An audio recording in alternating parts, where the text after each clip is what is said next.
Olá pessoal, estou aqui fazendo um vídeo sobre o imperialismo, né?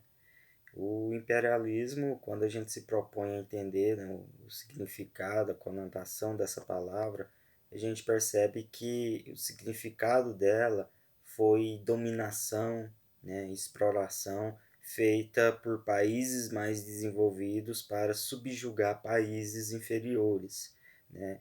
E dentro desse processo todo do imperialismo, a gente vai notar que envolvia aspectos sociais, políticos, econômicos, culturais, né? E quando a gente estudou a Segunda Revolução Industrial, a gente percebeu que houve a invenção de várias coisas na Segunda Revolução Industrial, né? O desenvolvimento do aço, o petróleo, o automóvel, o dínamo, né, com a produção da eletricidade, ampliaram-se os meios de comunicação. Então, assim, foram várias invenções feitas dentro da Segunda Revolução Industrial e isso vai alavancar o mercado, principalmente europeu. Só que para você estar produzindo essas novas tecnologias, essas novas invenções que a Segunda Revolução Industrial proporcionou, você necessitava de matéria-prima, porque sem matéria-prima, obviamente não haveria como você está produzindo em grande escala essas novas tecnologias, essas novas ferramentas. E quando a gente se propõe a falar de matéria-prima, a gente vai notar que muitos países, né, impérios e grandes nações europeias naquele momento, né, final do século XIX, a gente vai notar que elas não tinham no seu próprio país matéria-prima. É onde elas vão se lançar fora da Europa e buscar matéria-prima.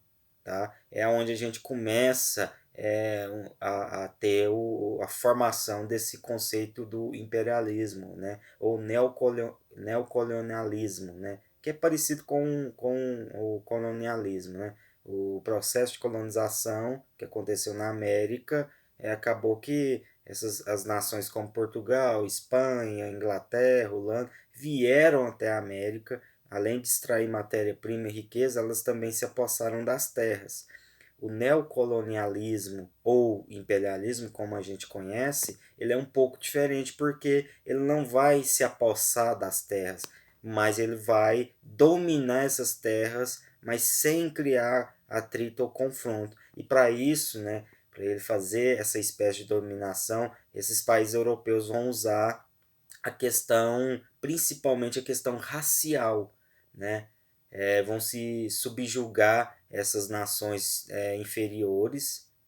E quando a gente fala o conceito do imperialismo, onde ele aconteceu nesse período foi principalmente na África e na Ásia, tá? Então esses países europeus mais desenvolvidos vão usar um conceito racial para subjugar essas nações da África e da Ásia inferiores, né?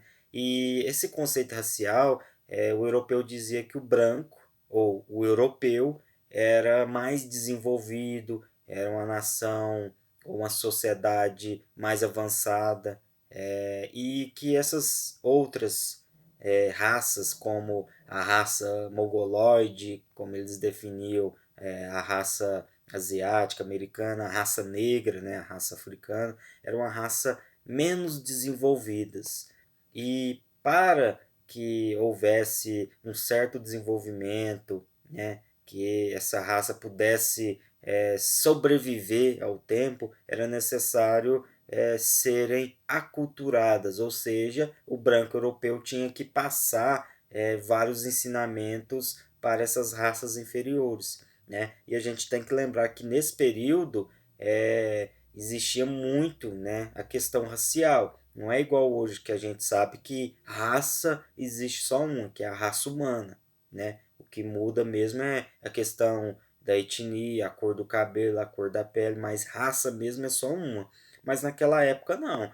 Eles definiam a raça pela cor da pele. Então a raça branca era a raça superior, a raça europeia. A raça mongolode, a raça negra, eram raças inferiores. Então as grandes nações europeias vão usar esse artifício, né, de comparar as teorias de Charles Darwin, né? Ele falava seleção natural das espécies, né? Darwin também falava que havia uma evolução nas espécies, que somente a mais forte sobrevivia, e os europeus vão dizer que a raça negra, a raça mongolote era uma espécie inferior e que se não fosse aculturada da maneira correta pelos brancos, é, ela com o tempo iria desaparecer. Então eles acabaram usando esse artifício para chegar nas nações, nos países da Ásia e da África e começar a fazer esse processo do neocolonialismo, né?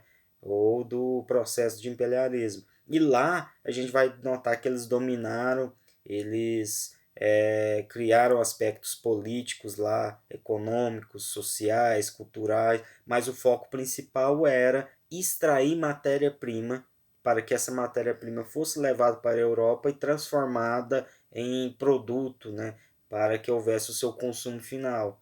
É aonde a gente vai notar que, através desse processo de imperialismo, a gente vai notar que o capitalismo ele vai ganhar muito ênfase, muito destaque nesse período, porque a gente vai notar que algumas nações europeias que se lançaram nesse processo do imperialismo vão ter um grande crescimento econômico, mas a gente tem que lembrar que o capitalismo ele provém sim, né, em alguns aspectos, um grande crescimento econômico, mas em outros não. Né? Em outros ele acaba trazendo uma grande desigualdade social. E foi o que aconteceu. Então a gente vai notar que grandes nações europeias tinham um grande crescimento econômico, tinham uma grande desigualdade. Algumas nações europeias vão se tornar grandes, outras nações europeias nem tanto. Então, esse processo do imperialismo ele acabou criando uma divisão na Europa. Ele vai dividir a Europa em dois blocos.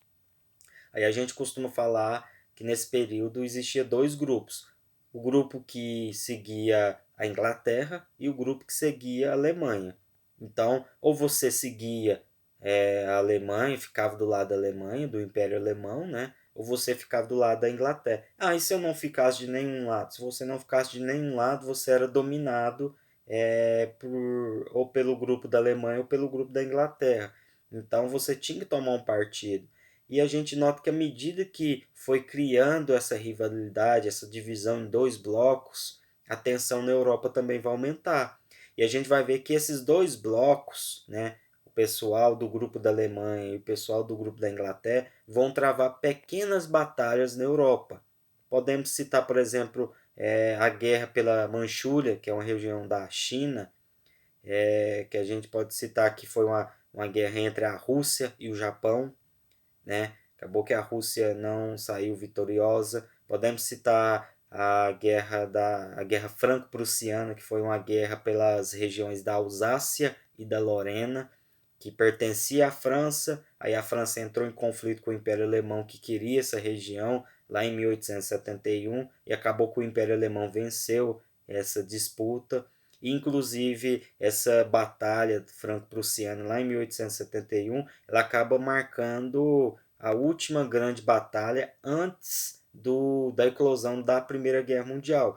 Tanto que, se a gente pegar 1871, que foi o final dessa guerra franco-prussiana, até o ano de 1914, que foi o início da Primeira Guerra Mundial, a gente vai ver que no decorrer desses anos, a Europa ela vai viver um período que eles apelidaram de Belle Époque, né? Isso é um termo em francês, Belle Époque, que significa bela época. Mas por que bela época? Porque os europeus vão dizer que estava tendo grande crescimento econômico, um grande avanço tecnológico, grandes invenções sendo feitas, a sociedade se expandindo. Então isso para eles era algo para se comemorar, não estava tendo guerra. Então por isso que eles apelidaram esse período de Belle Époque. Só que era uma bela época mentirosa, porque debaixo dos panos a gente vai notar que as nações europeias estavam aumentando, acirrando o conflito entre elas. Então, a gente vai notar que no decorrer dos anos, o lado do grupo da Alemanha e o lado do grupo da Inglaterra, cada lado queria se apossar de mais terras na Ásia e na África. É onde as tensões começam a se aumentar. No decorrer desse período vai até haver em 1884, final de 1884, início de 1885, vai haver a Conferência de Berlim, né, algumas reuniões para sacramentar uma divisão ou uma partilha da África, né, uma partilha desse processo de imperialismo entre o lado alemão com o lado inglês. Isso tudo para, obviamente, evitar a eclosão de uma grande guerra. Tá? É óbvio que essa conferência de Berlim, entre aspas, ela acaba dando uma preferência maior para a Inglaterra, uma vez que a Inglaterra naquele período era a nação a ser batida, no aspecto econômico, no aspecto industrial, era a maior nação, né? Porque a gente também tem que lembrar que a Inglaterra foi a primeira até o advento da Revolução Industrial, né? A primeira Revolução Industrial, e com a segunda Revolução Industrial, que se espalhou por outras nações, a Inglaterra ainda continuou sendo a mais forte nesse aspecto. E o Império Alemão queria derrubar a Inglaterra. Então acabou que essa divisão, essa partilha da África, nessa conferência de Berlim, acabou, em vez de minimizar as tensões, como aparentemente aconteceu, acabou aumentando as tensões, porque o Império Alemão não iria aceitar futuramente essa partilha, e a Inglaterra também não ia aceitar de jeito nenhum que nenhum país do lado do Império Alemão ou o próprio Império Alemão invadisse alguma região ou área de influência que pertencia a ela ou os seus países aliados.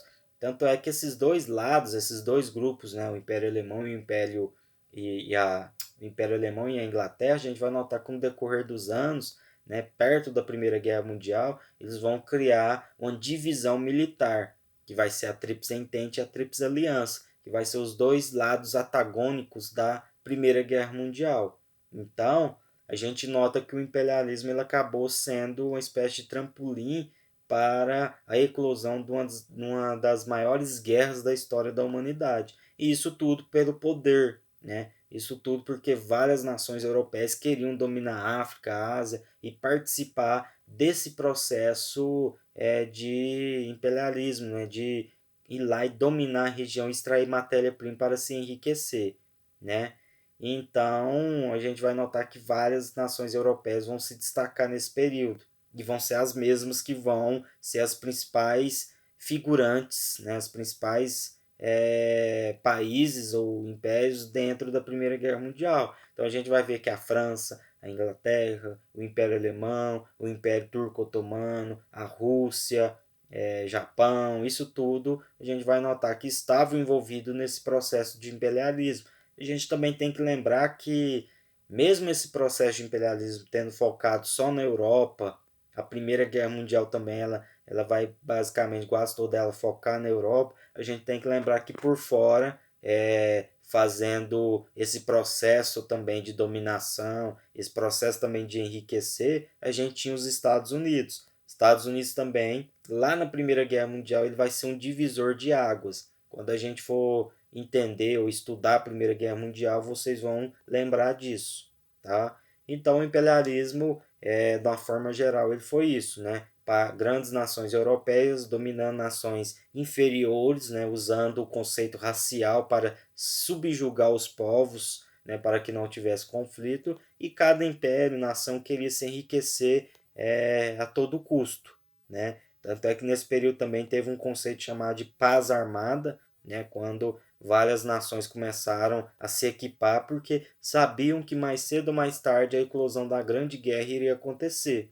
tá? Então o imperialismo ele foi algo marcante porque além de mostrar algo ruim, né, que foi o conceito racial, ele também se propôs a ter grandes avanços tecnológicos, né, grande crescimento de várias nações, né? Mas o final do imperialismo acabou sendo a consequência do início da Primeira Guerra Mundial, né? Que a gente vai estar entendendo mais na frente o que foi a Primeira Guerra Mundial, né? E todos os seus grandes acontecimentos.